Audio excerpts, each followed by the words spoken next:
am a 26-year-old guy, and I recently found myself in a situation that felt like a trap from the start. It all began when my sister, Lily 28F, announced in our family group chat that she was organizing a family roast at our upcoming reunion. At first, I thought ID misread the message. A roast? For our family? This wasn't something we'd ever done before, and the way she phrased it made it clear who the main target would be: me. Everyone seemed excited right away. My parents sent thumbs up emojis, my cousins started joking about what they'd wear, and the group chat lit up like it was Christmas morning. But I couldn't shake this bad feeling. I know my sister. Lily has a habit of taking things too far, hiding her insults behind a mask of humor. For years, she's made me the punchline of her jokes, and every time I tried to speak up, the response was always the same: "Oh, come on, she's just being playful." But it never felt playful on my end. So I brought it up with my parents. I called them that same night, saying I wasn't sure this roast was a good idea. I told them it sounded more like an excuse for Lily to drag me through the mud again, but they just laughed it off. My dad even said, "You need to learn to take a joke, son. It's all in good fun." I tried to push back, but they wouldn't hear it. My mom said it would be a good bonding experience for the family. Bonding, sure, if that means bonding over humiliating me. So I brought it up with my parents. I called them that same night saying I wasn't sure this roast was a good idea. I told them it sounded more like an excuse for Lily to drag me through the mud again, but they just laughed it off. My dad even said, "You need to learn to take a joke, son. It's all in good fun." I tried to push back, but they wouldn't hear it. My mom said it would be a good bonding experience for the family. Bonding, sure, if that means bonding over humiliating me. The next few days were tense. Lily kept hyping up the event in the family group chat, dropping hints about her special material. She was having way too much fun with this, and the more she talked about it, the more I felt like a cornered animal. Even my parents got in on it, making jokes like, "I hope you're ready, P. Lily's been preparing for weeks." It was clear they were all in on this, and I started feeling like I was alone in a crowd of people who couldn't see the problem. Thankfully, my girlfriend Sophie 25F noticed something was off. I hadn't even told her about the roast yet, but she could tell I was anxious. When I finally explained everything, she was as concerned as I was. Sophie knows the history here, how Lily's jokes have always had an edge to them, how she'd use family gatherings as her own personal comedy club at my expense. Sophie said it straight: "You don't have to go if you're uncomfortable. Set your boundaries." I knew she was right, but the thought of backing out made me feel like a coward. I didn't want to give Lily and the rest of the family another reason to call me oversensitive. It's been this way for as long as I can remember. Growing up, it was always me versus Lily, the perfect, golden child. She was funny, outgoing, and had this sharp wit that everyone adored. I was the quieter one, more reserved, and that made me an easy target. She'd say something embarrassing about me, and instead of stepping in, my parents would laugh along. They treated it like sibling rivalry, but it never felt like a fair fight. The roast just seemed like the next level of this long-standing dynamic. Despite Sophie's advice, I decided to at least try setting some boundaries. I sent Lily a private message, asking her to keep the jokes light. Her response: "Oh my God, you're being so sensitive. Relax, it's going to be hilarious." She promised to tone it down, but I knew better. Her tone made it clear she wasn't taking me seriously at all. Then, the rules of the roast got posted in the group chat. It was a long list, but the one part that stood out to me was this: "Everyone's fair game, but we have a special guest of honor, Op." The whole thing read like a setup. I couldn't believe it. I tried once more to back out, saying maybe it wasn't the best idea for me to participate, but the backlash was immediate. My mom called me, sounding genuinely annoyed. "You're not backing out now. We've all been looking forward to this, and you're going to ruin it for everyone if you don't show up." The guilt trip worked, and I reluctantly agreed to go. As if things couldn't get worse, I found out Lily had invited some unexpected guests, extended family members I hadn't seen in years, and a couple of old high school friends. People who knew me back when I was an awkward teenager. The idea of them sitting there, watching me get roasted in front of everyone, made me feel sick. Then came the final straw. My cousin Rachel 27F gave me a heads up. Lily had been gathering stories about me for weeks. She had been messaging family members, asking for any embarrassing dirt they could remember, and putting together a script. It felt like a hit job disguised as a joke. I confronted my parents again, telling them this wasn't right, that it felt like an attack. They dismissed me again, saying I was being dramatic and needed to lighten up. With no other choice, I decided I'd go to the reunion but made a backup plan to leave if things got ugly. I told Sophie I was giving my family one last chance to prove me wrong. But the night before the event,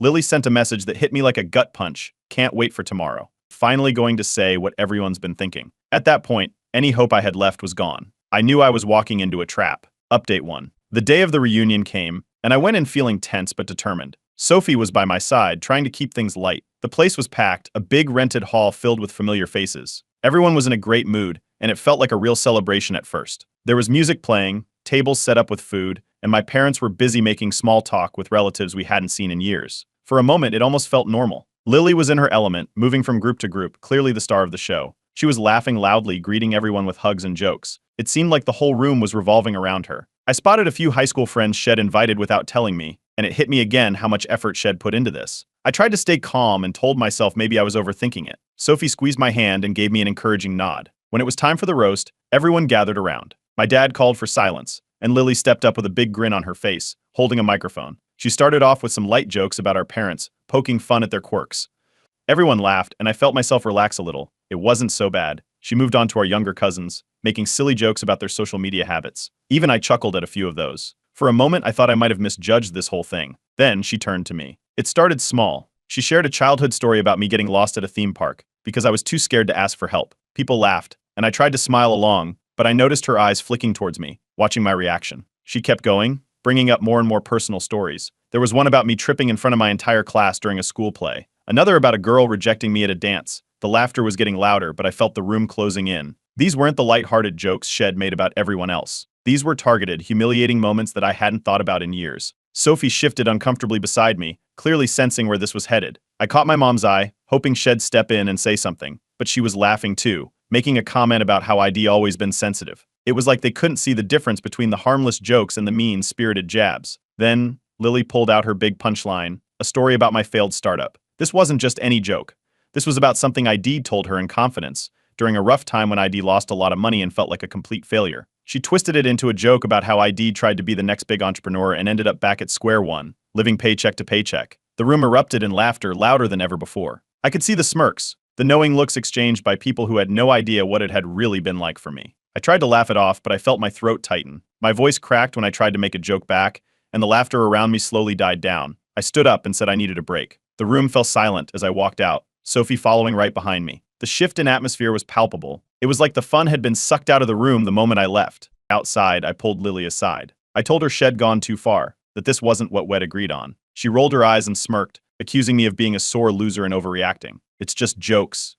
You need to learn to take it, she said, brushing past me like it was nothing. By the time I got back to the main hall, it felt like everyone had made up their minds. My dad looked disappointed, shaking his head at me. My mom said I was ruining the fun, and a few of my uncles joined in, telling me to stop being dramatic. The gaslighting was in full swing. It was like I was the only one who saw what had really happened. I decided ID had enough. I took Sophie's hand and we left. I didn't even look back when I heard my mom calling after me, telling me to come back and stop being so dramatic. We got in the car, and Sophie didn't say anything for a while. She just drove, letting me process everything. My phone started buzzing with messages almost immediately, texts from family members accusing me of being a poor sport, of ruining the night for everyone. When we got home, I vented to a few friends who couldn't believe what had happened. They were just as shocked as I was that my family had taken things this far. It was a relief to have someone validate what I'd experienced because I was starting to feel like I'd imagined it all. Then, Sophie showed me something that made my stomach drop. Lily had posted a recap of the roast on her social media. It included a clip of me walking out, captioned with a mocking comment, "Guess who couldn't handle a few jokes?" The post was gaining traction, with friends and family laughing along in the comments. It was like she was determined to squeeze every last drop of attention from this. That was the moment I realized I was done. I wasn't going to be the family's punching bag anymore. I started drafting a message to the family group chat, ready to call out their toxic behavior once and for all. Update 2. The morning after the roast, I woke up feeling drained. My phone was buzzing nonstop with notifications. The family group chat was filled with chatter, everyone recapping the night. It was like they'd all had the time of their lives. I decided it was time to speak up, so I drafted a message. I kept it straightforward, explaining that the roast went way beyond harmless jokes. I pointed out specific moments, like the story about my failed business and the embarrassing anecdotes from high school, highlighting how they felt more like targeted attacks than jokes. I hit send, and within seconds, the responses started rolling in. Lily was the first. She posted a laughing emoji, followed by a passive-aggressive reply about how I needed to learn to take a joke. It was exactly what I expected. My mom chimed in next, saying I was being dramatic and ruining the fun for everyone. The whole chat quickly turned into a pile-on, with aunts, uncles, and even cousins jumping in, telling me I was making a big deal out of nothing. They brought up old incidents, saying ID always played the victim whenever Lily made a joke. I felt like I was losing my grip on reality for a second. It was pure gaslighting. Everyone acting like I was overreacting, as if I hadn't just been humiliated in front of family and friends. Then, out of nowhere, I got a private message from my cousin Rachel. She said she felt uncomfortable during the roast and thought Lily's jokes were mean-spirited. It wasn't much, but it was the first time anyone acknowledged what really happened. At least I wasn't completely alone. I took a break from the group chat, but it wasn't over. Sophie came over and showed me Lily's social media. Shed posted clips from the roast, including the moment where I walked out. The video had a caption that read, "Guess who couldn't handle a little family fun?" It was already getting likes and comments. Mutual friends, some I hadn't seen in years, were joining in, laughing along like it was the funniest thing they'd ever seen. I could see Sophie's face turn red with anger. Without hesitating, Sophie jumped into the comments section and called Lily out. She wrote that this wasn't a joke, it was bullying, and everyone laughing was encouraging toxic behavior. It didn't take long for the replies to flood in. Lily played the victim immediately, claiming Sophie was overreacting and that she was just protecting her fragile boyfriend. The comments turned into a heated argument, with people picking sides. I just watched it unfold, feeling like I was stuck in the middle of a public circus. While this was happening, my mom started making calls to our relatives. By the end of the day, I had a bunch of messages from aunts and uncles scolding me for causing drama and for letting outsiders, meaning Sophie, get involved in family matters. The narrative was already spinning out of control. My mom was telling everyone that I was overreacting and that Sophie was a bad influence on me, that she was the one making me so sensitive. It was surreal watching the smear campaign against me and Sophie ramp up so quickly. After a long talk with Sophie, I realized I was at a breaking point. ID tried to handle this calmly, but it was clear that no one in my family wanted to hear me out. I drafted a detailed message for the family chat. I laid everything out, how the roast wasn't about fun, but about making me the butt of every joke, and how I was done putting up with the toxic behavior. I told them I was going no contact with anyone who continued to support what Lily did. I sent the message and waited. It didn't take long for the screenshots to start circulating. A cousin shared my message on social media, and suddenly it was out there for everyone to see. The reactions were mixed. Some people expressed sympathy, saying they understood why I was upset. Others mocked me, calling me oversensitive and saying I needed to grow up. Lily, of course, couldn't resist responding. She posted a vague, cryptic message about family members who can't take a joke, tagging me indirectly. The comments from our mutual friends poured in, further humiliating me. Later that night, my dad reached out. He hadn't said a word during the initial fallout, but now he was messaging me privately. He admitted he'd known for a while that Lily's behavior was hurtful. He said he felt pressured by my mom to ignore it and go along with the jokes.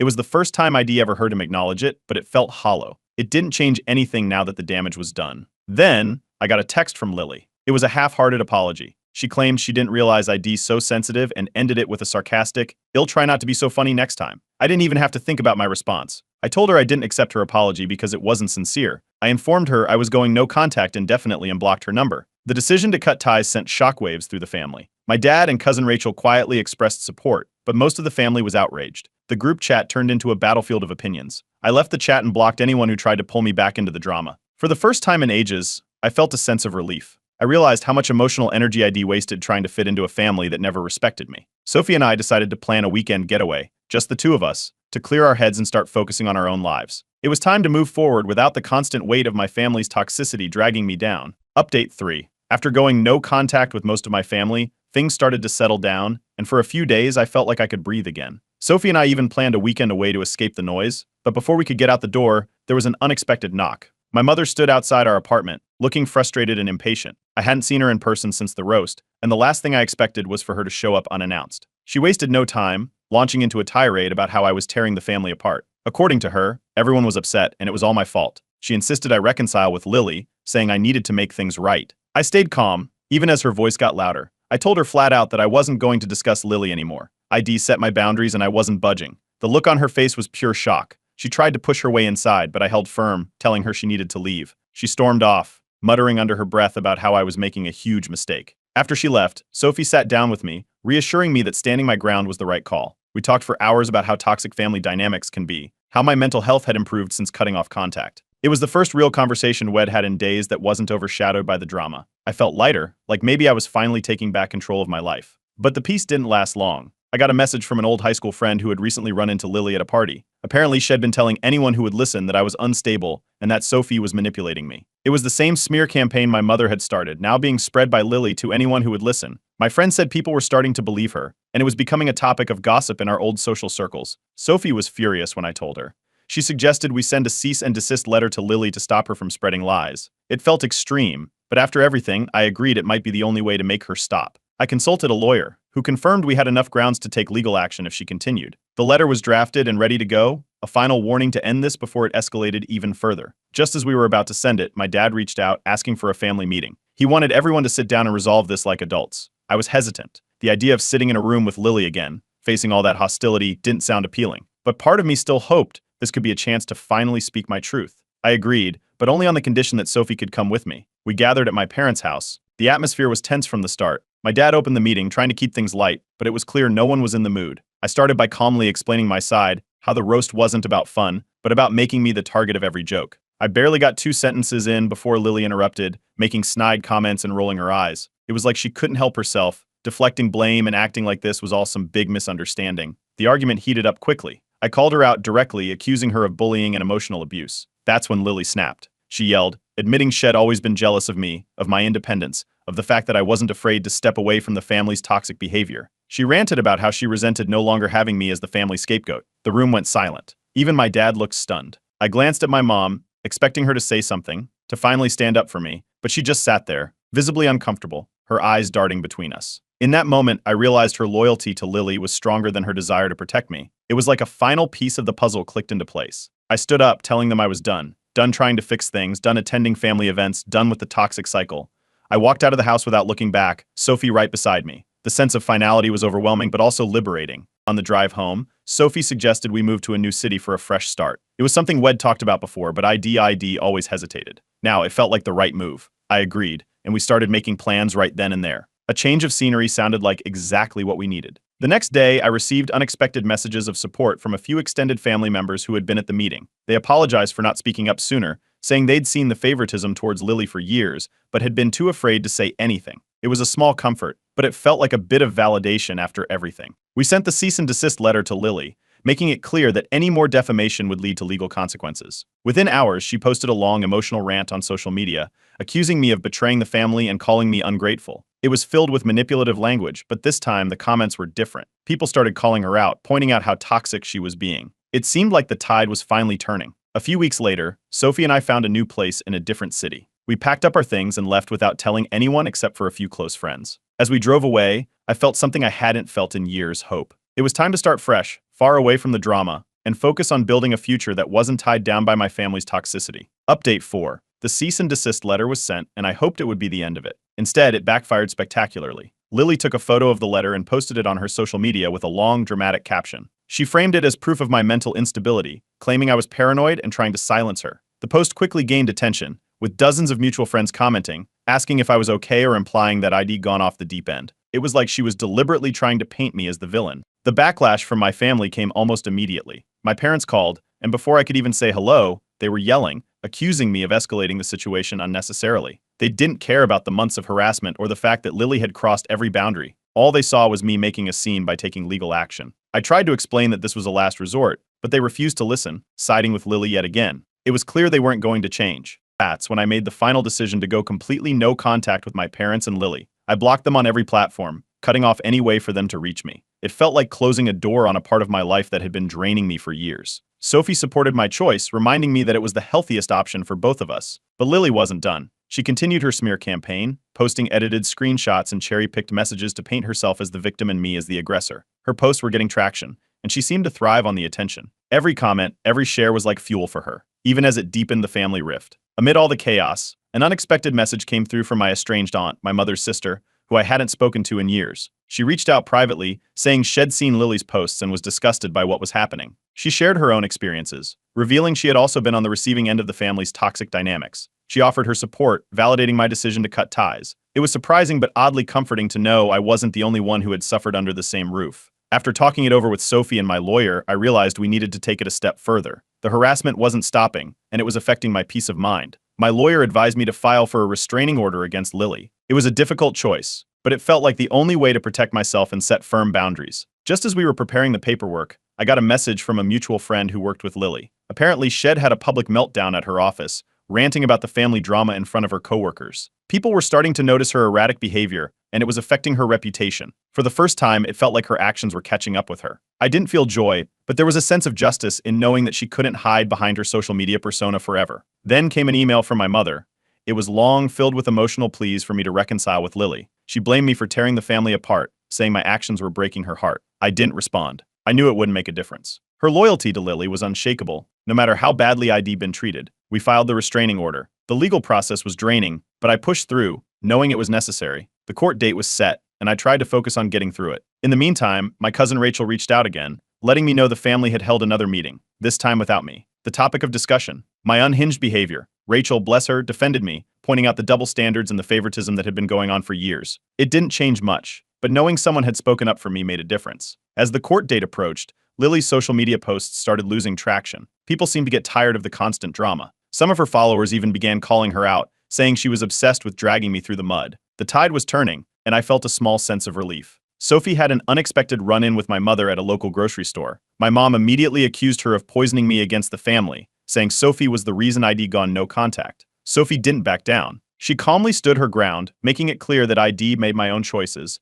and that she wasn't going to tolerate any more manipulation. The confrontation was tense, but Sophie walked away with her head held high. I couldn't have been prouder. I started receiving private messages from a few family friends who'd seen what was happening. They expressed their disappointment in how my family had treated me, sharing stories of their own observations over the years. They confirmed what ID always suspected: the favoritism towards Lily was obvious to everyone except my parents. In therapy, I had a major breakthrough. I realized ID spent my whole life trying to earn approval from a family that would never give it to me. For the first time, I felt like I didn't need their validation anymore. I decided to focus entirely on my own healing and building a better future with Sophie. The court hearing was intense. Lily showed up, looking visibly disheveled, and tried to play the victim. She spun a sob story, but the judge wasn't buying it. After reviewing the evidence, the judge granted the restraining order. It was a huge victory, a turning point in my journey towards self-empowerment. As we left the courtroom, I felt lighter, like a massive weight had been lifted off my shoulders. We walked out hand in hand, ready to leave this chapter behind us for good. Update 5. Walking out of the courtroom after the restraining order was granted felt like stepping into a new world.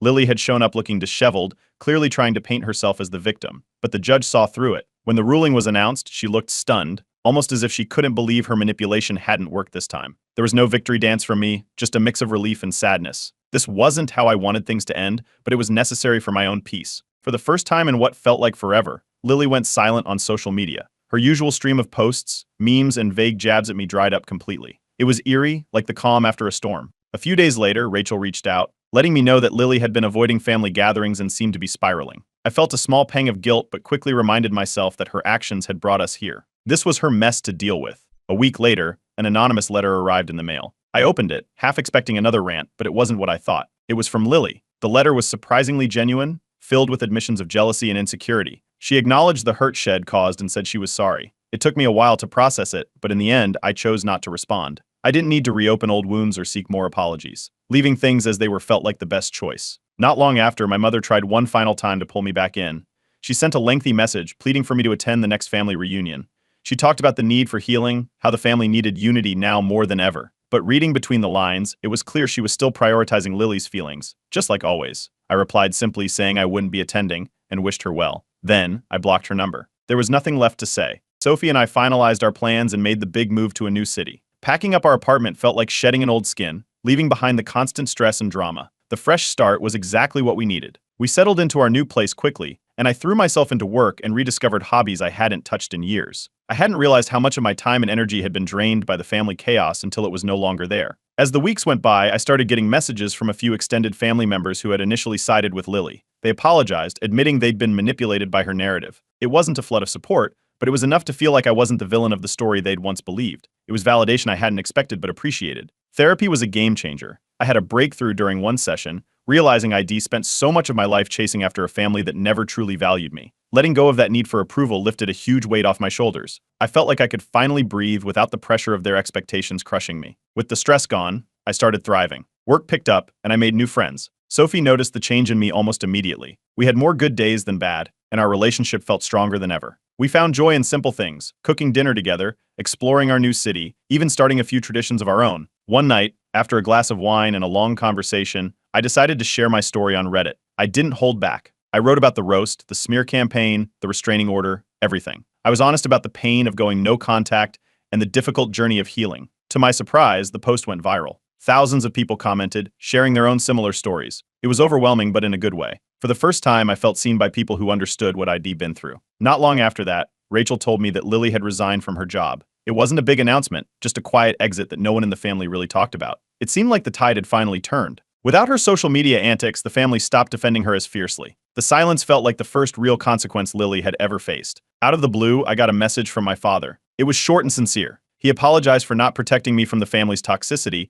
admitting he'd failed me as a parent. It was the closest thing to an olive branch ID ever received from him. But I didn't respond. ID moved on, and reopening that door wasn't something I wanted or needed. Sophie suggested we create our own family traditions, completely separate from the chaos of my past. We booked a quiet weekend getaway in the mountains to celebrate our fresh start. We spent the time hiking, talking, and just enjoying each other's company. It was the most peace ID felt in a long time. I met up with Rachel before we left. We sat at a coffee shop, reflecting on everything that had happened. She had been my biggest ally through it all, and we talked about how much things had changed. It was a moment of mutual healing, and I realized how grateful I was to have her in my life. When we got back home, I deleted the old family group chat and blocked any lingering contacts that tried to drag me back into the drama. It was time to focus entirely on the future. For the first time, I felt like I wasn't haunted by my family's expectations. I ended my Reddit post with a message to anyone going through similar toxic family dynamics. It's okay to walk away. It's okay to choose your own happiness. It's hard, but it's worth it. Sophie and I have a new city to explore, a supportive group of friends, and a bright future ahead of us. Here's to starting a new chapter, one that I am finally writing for myself.